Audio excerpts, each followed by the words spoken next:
Olá, está começando mais um programa Conversa com Cientista. Essa é uma iniciativa do Colégio de Estudos Avançados em parceria com a Coordenadoria de Comunicação Social e Marketing Institucional da Universidade. Aqui nós recebemos grandes pesquisadores da UFC e conhecemos suas histórias e trajetórias de vida e acadêmica. São pessoas que ajudam a ciência brasileira a avançar. E no programa de hoje eu estou aqui com o professor do Departamento de Engenharia Hidráulica e Ambiental da UFC, professor Francisco de Assis de Souza Filho. Professor Assis, muito obrigado por ter aceitado o nosso convite. A honra é minha.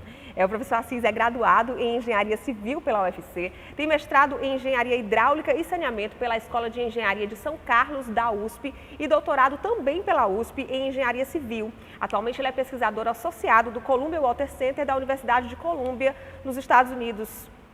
Professor Assis, a gente começa geralmente falando lá da infância, né? O senhor é filho de um bancário e de uma professora. Qual foi o papel que a educação teve na sua infância? A educação ela é sempre muito importante, né? Acho que o primeiro ponto que a minha mãe sempre sinalizava é que a gente só podia ser alguém na vida, do ponto de vista de ser um ser humano mais completo, se nós tivéssemos educação. Então isso foi um motor, de certa forma, de toda a minha trajetória. Desde lá, no sertão do Ceará, Senador Pompeu, onde eu nasci, inclusive o deslocamento da minha família, a migração que houve para Fortaleza, foi em função de prover educação para os filhos, né? Porque eu já estava chegando numa fase da vida que precisava de uma qualidade de educação talvez melhor do que a que era oferecida no interior do estado, naquela época. Em função disso, minha família, inclusive, migrou para cá. Então, isso mostra o relevo que tinha essa questão da educação na minha família. E lá em Senador Pompeu, professor, quais são as memórias de infância que o senhor acha que acabaram influenciando no decorrer da sua carreira e na sua carreira, sim? Não são diversos. Primeiro, Senador Pompeu é o coração do Ceará, no sertão central, né, onde a gente tem aí um local, uma semiaridez muito pronunciada. Desde talvez uma das primeiras lembranças que eu posso ter da seca, possivelmente a seca de 1970, nasci em 66, da seca de 70, os flagelados da seca, como eram chamados, invadindo a cidade para se alimentar, tirar alimento do silo que tinha lá de reserva de milho e de cereais que tinha na cidade. Foi uma das cenas que me marcou muito, porque eram pessoas famintas que andavam, corriam, paravam, né, numa turba que se movimentava na cidade. Então isso, olhando pelas frechas da casa do meu avô, talvez seja uma das primeiras lembranças. Com 4 anos de idade. Talvez 4, 5 anos de idade, porque essa memória não é a memória que eu dato depois que eu analiso os dados e identifico qual seria aquela seca que eu me lembro tão intensamente. Então já é a parte da ciência reconstruir minha própria história. E um outro ponto era a cheia. O Senador Pompeu era na beira do rio Patu, onde o Patu encontra com o Banabuiú, e essas cheias eram a cheia de 1974, ainda eu estava lá, e marcou pela inundação que aconteceu, a perda econômica de casas que tinham lá na cidade. Então, secas e cheias fazem parte da minha memória, como também meu avô, que administrava um armazém, uma certa indústria que tinha de algodão e de mamona, onde a gente via o ciclo econômico ali do Ceará ligado à questão do beneficiamento do algodão e da mamona, e depois toda a crise que veio associada a essas culturas. Então, trago de lá um pouco essas lembranças, né, lembranças afetivas, lembranças que também, de certa forma, numa chave mais densa, formaram um sentimento que talvez tenham me levado, ao fim e ao cabo, para a área que eu escolhi profissional. E para a engenharia civil, professor, o senhor recorda o que é que o levou exatamente? Aí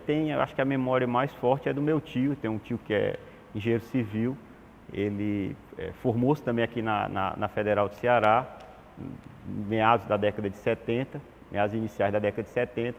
Ele tinha já uma vida já na engenharia civil e administração ligada à prefeitura de Fortaleza, e ele sempre foi uma referência muito importante para mim. Então, quando a gente é adolescente, talvez não saiba muito qual é a área que você escolhe às vezes um referencial. E esse meu tio era um referencial muito forte, e em função disso talvez eu tenha escolhido a engenharia civil. Em 84, professor, o senhor ingressou na universidade e logo no início o senhor começou a participar do movimento estudantil, né? E isso foi se intensificando com o tempo, fazendo com que o senhor se afastasse um pouco do curso. Como é que o senhor avalia esse período da sua vida, a importância que ele teve?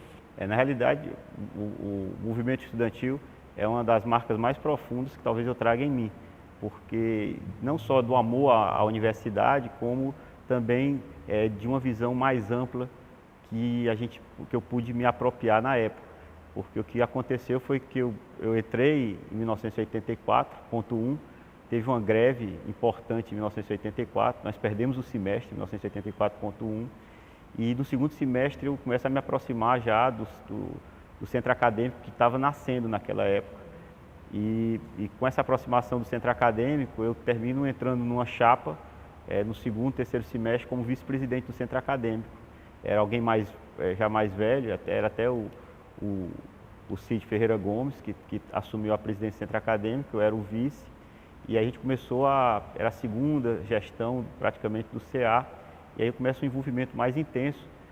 Na segunda gestão eu assumi a presidência do centro acadêmico, e aí deixei as questões mais específicas da engenharia, que era ligada à questão de discussão sobre currículo, novo currículo de engenharia, como é que devia ser esse currículo, carga horária, as dificuldades que nós tínhamos no centro de tecnologia, que naquela época estava longe da pesquisa, era um centro mais vocacionado para a questão do ensino aqui na UFC, né? E aí a gente começa a se envolver com questões mais amplas da universidade, sobre o novo ensino na medicina, né? A nova escola jurídica no direito, discussões que na economia a gente via aí, discussões mais profundas sobre a crise econômica, o desenvolvimento da economia. De certa forma eu me afasto da engenharia, vou assistir aula em outros lugares, sem crédito, sem nada, mas assisti aula na economia durante algumas disciplinas lá, até para poder me orientar no mundo. Isso, de certa forma, me formou, me possibilitou uma capacidade de dialogar hoje de forma mais multidisciplinar, me possibilitou uma visão mais ampla até do que é o papel da engenharia na sociedade. Então, esse movimento estudantil, entender os conflitos que existem na sociedade, qual é esse movimento mais profundo que tem dentro da sociedade, a serviço de que nós estamos. Então, esse ponto, eu acho que da minha passagem no movimento estudantil foi fundamental para mim. Acredito até que, em certo momento do movimento estudantil, eu tinha uma visão mais de conjunto da universidade do que boa parte da minha permanência aqui na UFC enquanto professor, porque eu vivia de forma mais intensa os diferentes ambientes da universidade e não tão especializado e tão setorial como a gente terminou se tornando, né, como professor de uma área específica, num tema específico, apesar de a gente tentar sempre ainda reconstruir esses laços. Perfeito, professor. E aí, quando o senhor volta para concluir a graduação, né, o senhor acaba tendo contato com a iniciação científica, né? Qual é o papel disso da sua trajetória como professor? A iniciação científica, para mim, naquela época a gente tinha as bolsas do CNPq, né? E eu tive uma bolsa do CNPq na época que eu retornei à minha atividade mais cotidiana na engenharia, que eu terminei me dedicando mais ao curso, né, por uma série de questões de ordem pessoal, e nessa minha militância política eu me afasto, tomo uma decisão de ser um bom engenheiro, o melhor que eu pudesse ser. E aí, nesse sentido, a questão da iniciação científica ela é importante do ponto de vista de introduzir quais são as fronteiras que a gente está identificando do conhecimento, introduzir a questão dos métodos associados à pesquisa científica. Eu tive introdução à questão da modelagem matemática de forma mais intensa, com programação, etc., na iniciação científica. Tive a possibilidade, no caso da iniciação científica, tive um professor que foi meu orientador de iniciação científica com bolsa, mas tive 2 outros professores que me ajudaram também nesse processo, né? Um na área de estruturas, um na área de hidráulica e o outro na área de geotecnia, que foi o professor Miranda, foi quem ele me ofereceu uma bolsa de iniciação científica. Então, a iniciação científica ela serve como sendo uma abertura para esse mundo da pesquisa, né? Que eu acho que é fundamental, até mesmo para a inovação dentro da universidade. Essa pesquisa está associada ao ensino até na graduação. Eu acho que é uma porta de entrada extremamente importante a iniciação científica. Professor, e o mestrado? O senhor passou nas 6 seleções que o senhor fez e acabou decidindo estudar engenharia hidráulica e saneamento lá na USP de São Carlos, né? Qual o balanço que o senhor faz nesse período? Quais foram os desafios enfrentados? Porque de fato, entre a iniciação científica e o mestrado, teve um salto, de definição de qual era a área específica da engenharia civil que eu ia cursar. Sim. E eu tinha feito iniciação científica em geotecnia. E eu não sabia, e meu coração sempre, ó, talvez até por causa daquele passado de infância, sempre bateu por recursos hídricos também. Então eu tentei deixar a vida me levar, né? E me inscrevi em seleções de recursos hídricos e de geotecnia. Para minha sorte, passei em todos e não foi dirimido minha dúvida a partir desse processo seletivo. Aí eu terminei discutindo com algumas pessoas que eu tenho como referência e a partir daí decidi ir para a área de recursos hídricos. E aí fui para São Carlos. Então em São Carlos eu tive a oportunidade de estar num centro importante na área de recursos hídricos à época. A gente comecei a trabalhar na parte de modelagem matemática e trabalhar com problema de turbulência, que era o problema que eu trabalhei no mestrado, foi modelar um fluxo tridimensional, utilizando aí as equações de Reynolds, que era um problema considerado muito complexo à época, quem tinha que desenvolver o software do zero. Então isso foi uma oportunidade importante para mim, para poder desenvolver uma capacidade mais de análise e de me apropriar de algumas ferramentas. E lá conheci professores que me marcaram muito, meu orientador, o professor Antônio Marosi Rigueto, que foi quem me introduziu esse problema que ele extremamente desafiador, que me amedrontou um pouco no início e que me levou algumas horas de sono. E o professor Fazal Hussein Chaudhry, para destacar dois nomes lá de São Carlos. E eles se tornaram até amigos e a gente teve a oportunidade aí de conhecer um pouco mais da área de recursos hídricos, ir para os primeiros eventos na área de recursos hídricos, que é sempre importante conhecer a comunidade de sua área. Então a primeira ida a um evento da Associação Brasileira de Recursos Hídricos ocorreu ainda em 1994, saindo no ônibus de São Carlos, liderado aí pelo professor Rigueto e o professor Fazal. Então, e aí conhecer toda a comunidade de recursos hídricos, começar a trocar ideias. Então, São Carlos, ele me introduz de forma mais intensa na comunidade de recursos hídricos e científica do Brasil. E aí, o senhor falou da Associação Brasileira de Recursos Hídricos e ela teve um papel muito importante aí ao longo da sua vida, né, professor? Acho que a BRH, ela tem um papel importante para o Brasil, porque, em grande medida, todo o marco institucional e legal, com a Lei 9433 de 97, com a criação do Sistema Nacional de Gerenciamento de Recursos Hídricos, em grande medida nasce na BRH. E a BRH era pequena naquela época, tinham algumas pessoas que eu considero grandes lideranças nacionais na BRH. E aí eu fui depois, quando voltei para o Ceará, fui representante regional, depois fui diretor da BRH, depois fui vice-presidente da BRH e depois fui presidente da BRH. E essa trajetória também me possibilitou conhecer de forma mais intensa e conviver com algumas das pessoas que eu considerava as mais relevantes e as maiores referências na área de recursos hídricos no país e com elas aprendi muito, né, e continuo a aprender. Agora, professor, essa sua vivência prática ela é muito forte ao longo da sua carreira. A sua carreira ela é marcada por essa experiência no mercado, né? Vou até fazer uma colinha aqui. O senhor passou pela Companhia de Recursos Hídricos do Ceará, COGE, assumiu vários cargos importantes por lá. O senhor é um dos grandes responsáveis pela política de segurança hídrica que nós temos hoje aqui no Ceará. E o senhor também foi presidente da FUNSEMI. Como é que toda essa experiência no mercado influencia a sua carreira como pesquisador e como professor? Pronto, eu acho que para alguns da minha geração era importante viver, por conta da área que sou engenheiro, era importante ter uma experiência, digamos assim, mais prática, do ponto de vista de fazer coisas, projetar coisas. A gente achava que isso era importante para retornar à universidade. Então, eu saio, antes do final do mestrado, já estava com a tese já organizada, eu faço o concurso da Companhia de Gestão de Recursos Hídricos, da COGE, e entro na COGE na primeira turma de 1994. E a COGE foi um grande laboratório no Brasil para montar, inclusive, esse modelo de gestão. E isso foi para mim, eu acho que um presente que eu recebi da vida foi ter participado desse grupo que instalou a COGE, né? Porque ali a gente via a construção do processo. Então, o que hoje parece sacralizado, a gente via que foram opções que foram se desenvolvendo em função de balanços de força, em função de visões de mundo que existiam dentro do grupo que assumiu a COGE, dentro da Secretaria de Recursos Hídricos. Então, para mim foi fundamental ver os projetos das barragens, das adutoras, o dimensionamento dessas infraestruturas de transferência hídrica, ter participado da coordenação disso, ter participado do planejamento dos planos de bacia hidrográfica, ter discutido, ir para campo para discutir conflitos de uso da água com os usuários de água, e aí ter até uma convivência mais multidisciplinar com outras áreas, com a sociologia, normalmente um engenheiro e um sociólogo para dirimir conflito, um para dar a base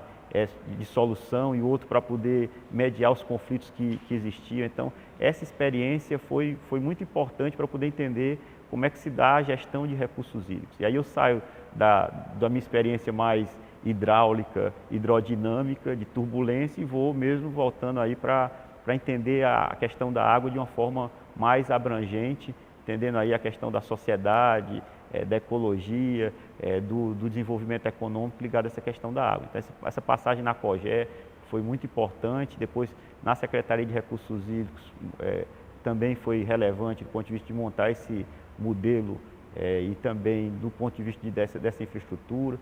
Participar do processo de discussão com a sociedade, de alocação negociada, mostra quão conflituoso é a água e quanto a gente necessita de construções sociais importantes para poder lidar com essa questão dos conflitos. Depois, na FUNSEMI, para mim foi um aprendizado muito grande, porque ela possibilitou eu ter contato com o clima, que de forma mais intensa, que é a variável de risco mais relevante para a gente. Se tem um problema que nós temos aqui é gerenciar o risco associado à questão do clima e a questão também da geografia física, dos ecossistemas, de como é que a gente faz zoneamento ambiental. Então, os geógrafos também me ajudaram muito a compreender, e aí dei minha contribuição, tentei dar na melhor maneira possível, e na realidade muito até como funcionário público, porque na minha carreira eu sempre fui funcionário público, tá certo? Participar dessas atividades de desenvolvimento, mas até de forma inovadora, né? Participar de instituições inovadoras, mas essas instituições inovadoras são instituições públicas, né? Então, assim, a gente tem um diálogo sempre com o mercado, a iniciativa privada, mas assim, sempre na perspectiva de um servidor público. E eu achava que eu tinha que contribuir, né, por onde passava, e ao mesmo tempo era como se eu estivesse coletando informações e aprendizados para uma síntese mais robusta do que é a minha tarefa na área de recursos hídricos. Então, como a gente percebe, essa conciliação de trabalho e estudo sempre esteve presente, né? E o senhor concluiu o doutorado em 2006 e em 2008, o senhor entra na UFC como professor visitante e logo depois como professor efetivo. O que é que faz o senhor retornar para a UFC? Pronto, tentei sempre identificar uma conciliação, então, entre essa vida aí como funcionário público ligado à gestão de águas e até a academia, né? Fui professor da Unifor durante esse período, então, entre 95 e 2001, eu também fui professor da área de engenharia lá da Unifor. Então, sempre mantinha essa dupla função, mas eu sempre soube que, para mim, no meu coração, batia de que eu tinha que voltar para a universidade, que aquilo era uma passagem que cada vez mais se estendia e eu tinha que delimitar um tempo que disse assim, acabou, né? Agora é a hora de voltar. E aí o que acontece é que em 2005 eu tomo essa decisão de voltar para a universidade, concluo o doutorado, porque eu tentei levar, inclusive, numa paralela aí a esse processo todo, e aí faço uma transição na FUNSEMI, que eu estava na época como presidente da FUNSEMI, para sair. Tive um convite de um parceiro de pesquisa já antigo, que era um grupo na Universidade de Columbia, lá em Nova York, e eles me convidaram para passar um período em Columbia.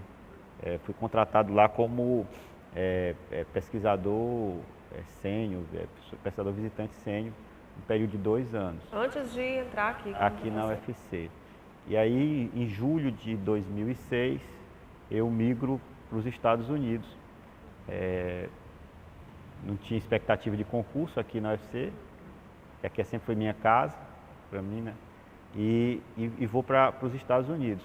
Só que nessa minha ida, teve um problema de ordem familiar com a minha sogra, né? E que teve um câncer e tal, minha esposa ficou, e aí minha ida foi incompleta. Eu fui, mas minha família ficou. Então isso gerou uma dificuldade adicional. E aí, em 2007, eu recebo um convite, né, para uma sinalização de uma possibilidade de uma vaga de professor visitante. Então aí eu venho, volto e assumo essa posição de professor visitante, saio da Columbia e volto para cá, para o Ceará. E aí fico como professor visitante, um ano depois, aproximadamente, surge uma vaga de aposentadoria de um professor. E nessa vaga de aposentadoria eu me candidato e tive a sorte de ser selecionado para ser professor da UFC. E aí eu volto em definitivo. Então é 2008 mesmo? 2008. Certo. Professor, o senhor desenvolve, como o senhor já disse, uma pesquisa sobre um tema que é fundamental para todos nós, que é a água, né? Alocação de água, economia e planejamento de recursos hídricos, clima, operação de reservatórios e qualidade da água. O que é que faz a pesquisa do senhor, o trabalho do senhor se destacar? Qual é o diferencial? Essa é uma pergunta difícil, né?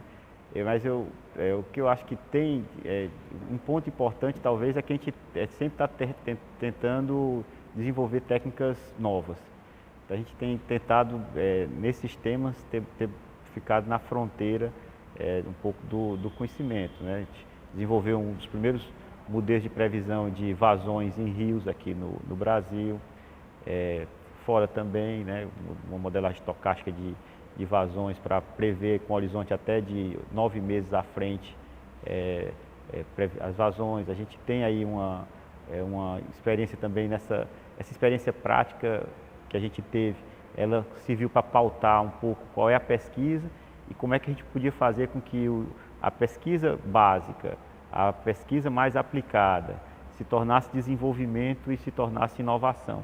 Então, talvez essa visão da cadeia de que a pesquisa para a gente, somente na engenharia, ela não se resolve em si, mas ela tem que ter um foco na aplicação e identificar essas oportunidades de aplicação, quais são as demandas que a gente identifica da vida e tentar responder.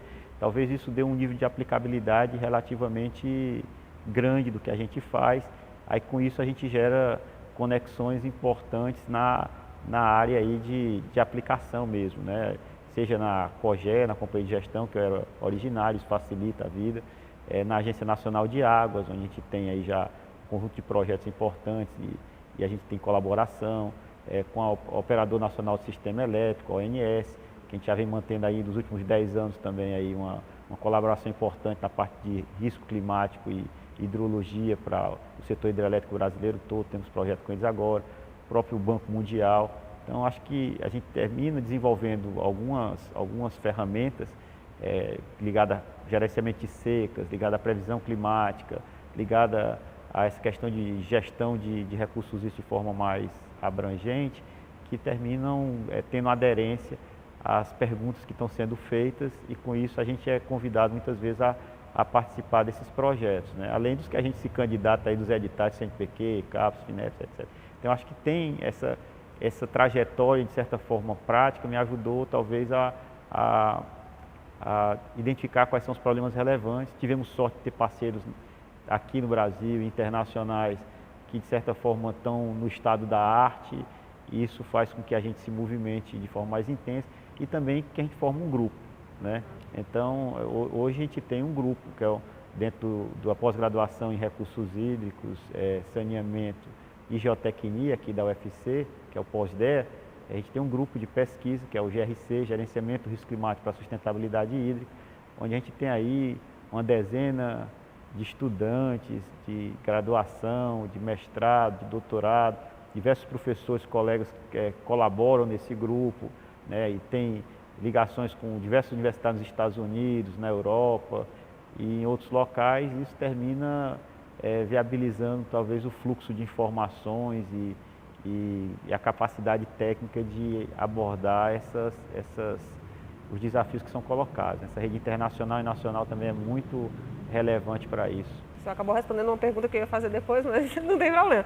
Mas agora, sobre essa questão que o senhor disse, dos resultados práticos, né? A pesquisa do senhor vai muito nessa parte prática. Teria alguma que o senhor gostaria de pontuar, algum estudo específico, um ou dois, que o senhor tenha achado mais relevante, não sei se dá para escolher, mas enfim. Eu tenho os meus prediletos, né? Mas assim, são todos, eu gosto muito. Tem muitas sub-áreas que a gente terminou atuando, mas, por exemplo, essa parte de gerenciamento do risco climático, que envolve a parte de previsão climática e a operação e otimização de sistemas reservatórios, usando diferentes técnicas de otimização, programação dinâmica, não linear, que possibilita a gente operar melhor os sistemas, construir cenários de futuro, é uma das que eu mais gosto. Essa discussão sobre a questão da alocação de água, para mim, ela é fundamental, e aí a alocação de água nas suas mais diferentes dimensões, do risco climático, a questão mesmo econômica, como é que as pessoas se apropriam dessa água, os conflitos que tem, questão de equidade, questão de eficiência econômica, questão de sustentabilidade ambiental, envolvendo essa questão da alocação de água, é outra linha de pesquisa que a gente tem um carinho muito especial, né? Então, para citar duas, né? Qualidade da água me marcou muito no passado, hoje eu me afastei muito dessa linha, mas essa alocação de água e a questão do gerenciamento do risco climático talvez sejam duas áreas que a gente tem tentado contribuir de forma mais intensa. O senhor falou anteriormente que a interdisciplinaridade é muito comum nessa área de pesquisa do senhor. Como é que o senhor dialoga com essas outras áreas? É sempre um desafio, porque cada ciência ela tem seu objeto, seu método e seus signos, né? E o que é o grande desafio é você construir a capacidade de diálogo entre esses signos que são tão diferentes, esses objetos são tão diferentes. Talvez aí o movimento estudantil, talvez aí a questão da passagem aí da construção de políticas públicas no Estado, dialogando com outras áreas, tenham me ajudado um pouco a construir algumas ferramentas para isso. Mas acho que o central é estudar, né? Tem que estudar outra área também, para saber quais são as pontes que nos interligam, como é que a gente pode construir esse diálogo. Então, não é um esforço só voluntarista, existe um esforço cognitivo, né, de identificar qual é o papel de cada um, até que ponto há superposição, até que ponto você consegue, olhando para o mesmo problema, identificar soluções. Eu acho que esse é um outro ponto importante, todo mundo olhando para o mesmo problema, né? Não é um diálogo etéreo, é um diálogo focado na resolução de um determinado problema específico que requer uma visão multidisciplinar. E essa visão, na questão da água, ela requer porque essa questão de recursos hídricos, ela é uma questão de um alto nível de complexidade e de um alto nível de incerteza. E aqui complexidade no sentido do Edgar Morin, né, que é como se fosse um tecido, tecido com fios de textura e de cores diferentes, que é o fio da natureza e o fio da sociedade. Então, ninguém pode entender a questão da água sem se apropriar e tentar se apropriar de conhecimento, de informação sobre essas duas dimensões. A água é natureza e a água é sociedade. Por isso que ela é um espaço extremamente interessante para a gente poder discutir desenvolvimento. Então, a gente, na questão da água, ela requer mesmo uma abordagem mais multidisciplinar, uma abordagem uma visão mais de conjunto. E então o problema também é um problema que ajuda a construir o diálogo, olhar o problema, identificar quais são as possibilidades de você construir essas pontes entre essas áreas. Então, a gente tem tentado fazer isso com vários grupos aqui dentro da universidade e também dentro do nosso próprio grupo a gente tem pessoas que são físicos, sociólogos, engenheiros, né? Tem diversas formações de origem, mas todos olhando para a questão do recurso hídrico, da água, e aí tentando identificar algumas soluções. É sempre desafiador, porque isso tem perdas e tem ganhos aqui, porque hoje na academia a gente é muito pautado em volume de publicação. Se você escolhe um tema extremamente específico, talvez você seja mais eficiente na produção de conhecimento muito especializado, conhecimento do ponto de vista de volume de publicação, essa medida de conhecimento com essa métrica. Mas minha métrica é outra, né? A métrica que eu tenho é até que ponto a gente está resolvendo problemas da vida, problemas que nos ajudam a fazer com que a sociedade se desenvolva de forma mais plena, melhore a qualidade de vida das pessoas. É um pouco, talvez, o lema da UFC, o universal pelo regional. Então isso paga-se um preço. Mas eu estou disposto a pagar esse preço porque eu acho que a função social nossa é essa. Então a gente não pode se submeter a só uma métrica. Isso não quer dizer que a gente, a gente não tenha que, em grande medida, também publicar, né? Para poder até comentar isso, é que eu faço um esforço grande para continuar sendo pesquisador do CNPq, nível 1, essas coisas assim, para você poder até dizer assim, essa crítica com um certo produtivismo que talvez hoje a universidade tenha, e a perda até de foco que a gente pode vir a ter nos problemas regionais, ela não pode se dar com a paralisia de publicação. Você tem que publicar muito, tá certo? Para poder até sinalizar que tem limites para isso, né? E o limite é o objeto. A gente tem que definir quais são objetos que ajudam em desenvolvimento regional. Nosso estado ainda é um estado pobre, a gente tem limitações de investimento em recursos em ciência e tecnologia, a gente tem que fazer aplicações que sejam importantes. Não estou dizendo que ciência básica não seja importante, mas eu estou avaliando que a gente tem que, na medida da possibilidade, principalmente para áreas aplicadas, como é o caso da engenharia e algumas ciências humanas mais aplicadas, a gente precisa investir em desafios que são nossos e são atuais. Verdade, professor. E você falou dos desafios, essa sua área também ela tem muitos desafios, creio eu, éticos, né? Quais são, professor? Existem mesmo? Sempre tem. Na realidade, a ciência, às vezes, ela é apartada da ética. A ciência precisa buscar a ética, talvez, acerca de valores. Esses valores, às vezes, a ciência nos ajuda a ter até um sentimento, né? Porque o conhecimento nos ajuda a sentir. Né? O conhecimento ele só é pleno quando você muda o seu sentimento sobre a realidade. Então, o conhecimento ele dá uma possibilidade de você sentir diferente a vida. Né? Uma coisa é quem acredita, por exemplo, aí no criacionismo, e outra coisa é quem teve acesso à teoria da evolução. A forma como você vê o homem é uma forma diferente. Os avanços da neurociência possibilitam você ver o homem de forma diferente. Tá certo? Que não é razão e emoção separada, que é tudo junto. Né? Então, a ciência ela nos possibilita enxergar o mundo diferente. Ao enxergar o mundo diferente, a gente sente diferente o mundo. Mas a ética, ela vem talvez de sistema de valores e que a gente tem que buscar em outros lugares. Então, acho que a ética é fundamental. A ética que eu tenho é uma ética, e para ser professor, acho que tem que professar um pouco essa ética, é a ética de reconhecimento do outro. Eu acho que várias religiões, né, a própria religião católica tem amar ao próximo como a ti mesmo.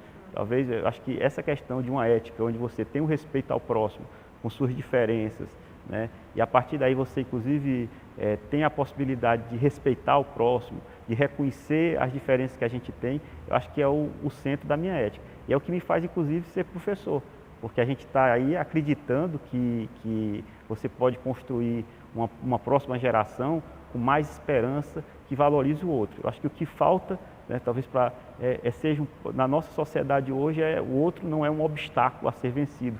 O outro é alguém a ser, a colaborar conosco para que a gente possa ser mais pleno. Ninguém é pleno sem o outro.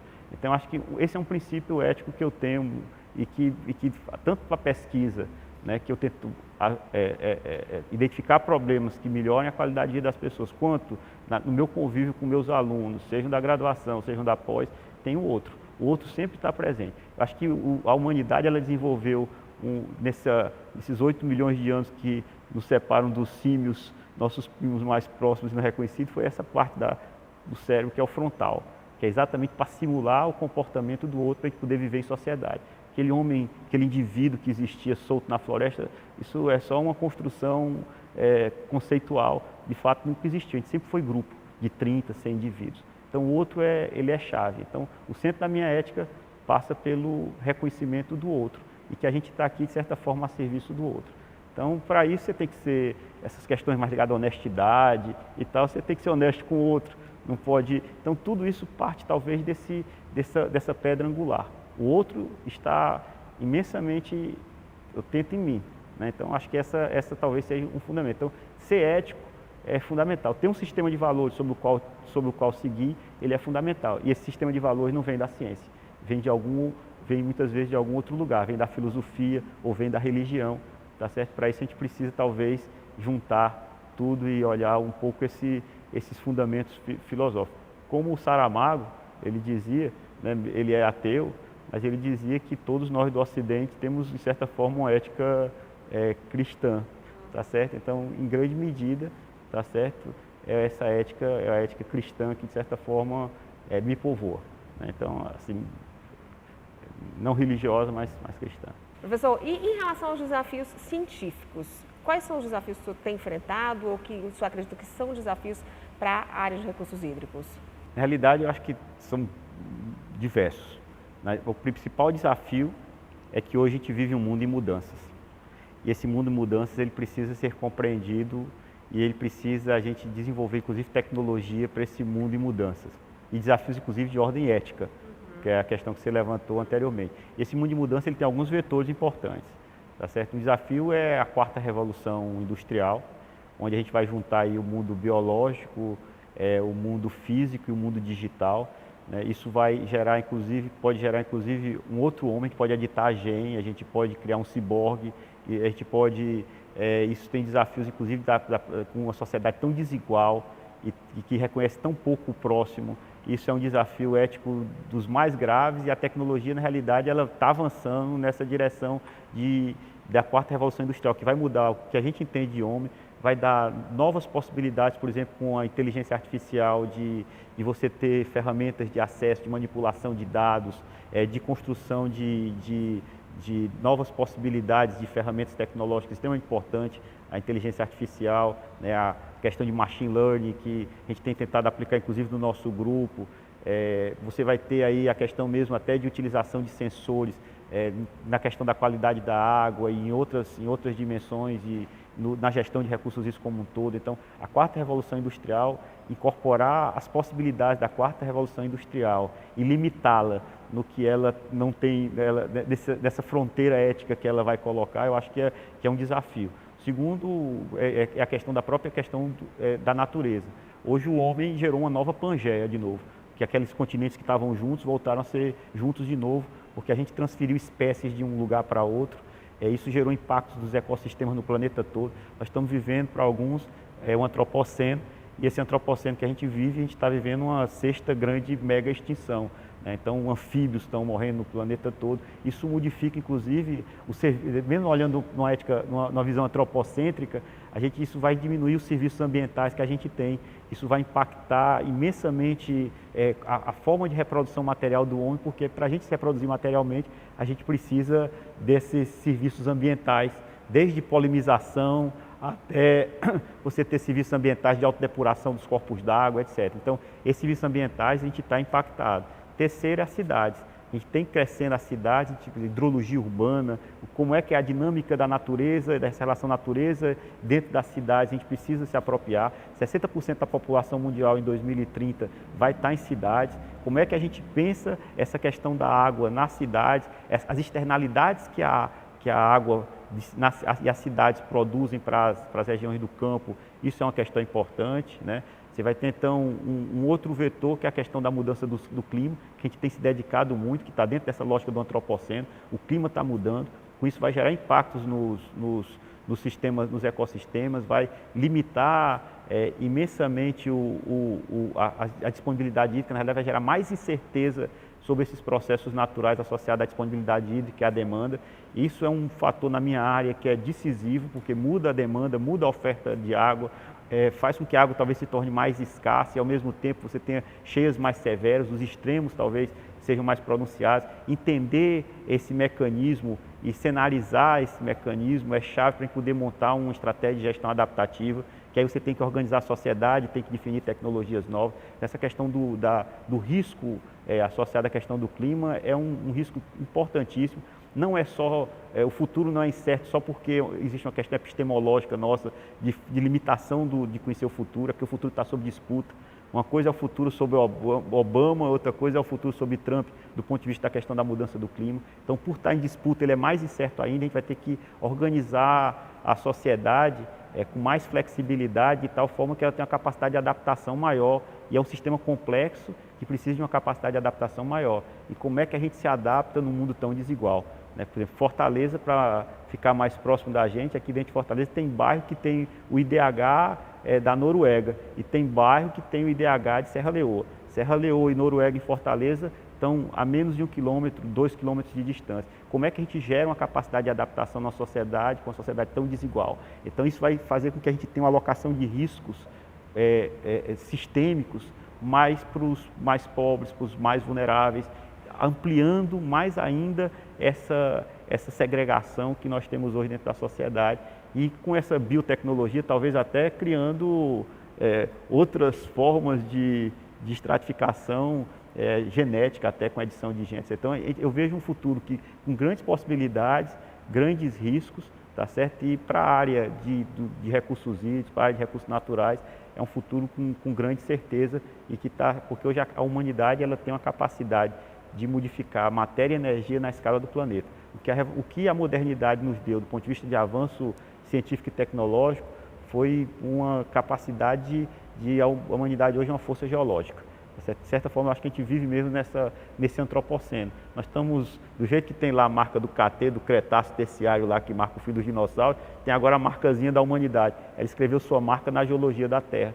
E isso é muito complicado para a continuação da vida até da nossa espécie. A vida continua, certo? Se a nossa espécie vai estar no jogo ou não, depende dela. E depende de como ela vai resolver, inclusive, seus conflitos internos. Eu acho que esse é talvez o principal desafio. Como é que a gente organiza uma sociedade com menos desigualdade para que ela possa se tornar mais inteligente, com maior capacidade de adaptação? O principal e o mais difícil, talvez, né? Esse é o mais difícil. Professor, para a gente concluir, a gente sempre conclui com a mesma pergunta. Eu queria saber qual é o papel que a UFC teve ao longo da sua vida. Ixi. De forma breve, porque a gente já está quase a UFC é quase tudo, né? Uma boa parte, porque a UFC ela está desde quando eu comecei no movimento estudantil, talvez secundarista. O primeiro lugar que eu vim foi aqui. Aí depois na graduação, no ensino. Então, aqui é tudo. Se emociona, professor. Muito obrigada pela sua entrevista. E você que nos acompanha, não deixe de conferir. Sempre nós temos vídeos novos aqui no canal. Assista ao nosso programa aqui na playlist Conversa com o Cientista. Até a próxima!